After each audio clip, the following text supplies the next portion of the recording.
రాజశేఖర రెడ్డి గారి వర్ధంతి సందర్భంగా ఇక్కడ కాంగ్రెస్ పార్టీ నాయకులు కార్యకర్తలు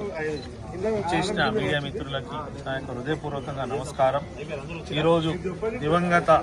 నేత వైఎస్ రాజశేఖర రెడ్డి గారి వర్ధంతి సందర్భంగా మా క్యాంప్ ఆఫీసులో వారి చిత్రపటానికి నివాళులర్పించి మేమందరము వారు ఏదైతే మన రాష్ట్రం గురించి మొదటిసారి పాదయాత్ర చేసి రాష్ట్రం అంతటా రాష్ట్రంలో ఉన్న ప్రతి వారి సమస్య తెలుసుకొని ప్రతి వారి అవసరాలు తెలుసుకొని వారు ముఖ్యమంత్రి అయిన తర్వాత ఆరోగ్యశ్రీ పథకాన్ని అమలు చేసి, ఎందుకంటే వారు డాక్టర్గా ఉండే వారికి రాష్ట్ర ప్రజల పరిస్థితులు ఆరోగ్యం గురించి ఉన్న ప్రాధాన్యత, ఈరోజు ప్రైవేట్ హాస్పిటల్స్కి వెళ్తే ఎంత ఖరీదైన వైద్యం ఎంత ఖరీదైనని వారు గుర్తించి ప్రతి పేదవాడు కార్పొరేట్ హాస్పిటల్లో ట్రీట్మెంట్ చేసుకోవాలని మంచి ఉద్దేశం లక్ష్యంతో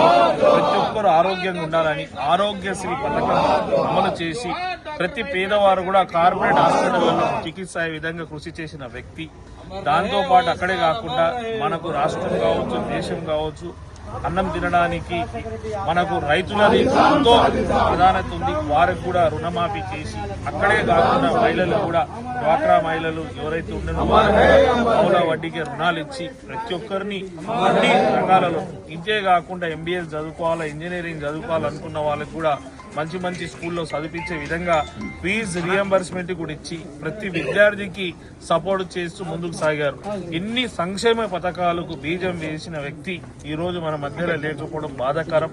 వారు ఏదైతే ఆశించారో మన రాష్ట్రం దేశంలోనే నెంబర్ 1 గా ఉండాలి, అన్ని రంగాలు అభివృద్ధి బాటలో నడవాలని కృషి చేశారు. వారి బాటల్ని ఈ రోజు మన గౌరవ ముఖ్యమంత్రి రేవంత్ రెడ్డి గారు కూడా ప్రతి అడుగు వారి అడుగులాగానే వేస్తూ ప్రతి పేదవాళ్ళ గుండెలో చెరగని ముద్ర వేస్తూ వారి ఆశయ సాధనకు రాష్ట్రంలో వారు నియోజకవర్గం మేమందరం కలిసి వారి ఆశయ సాధన కృషి చేస్తూ వారి అనునిత్యం వారి మార్గంలో నడుస్తూ ప్రతి ఒక్కరికి మేలే విధంగా మేము ఉంటామని ఈ సందర్భంగా మాట సెలవు తీసుకుంటాం.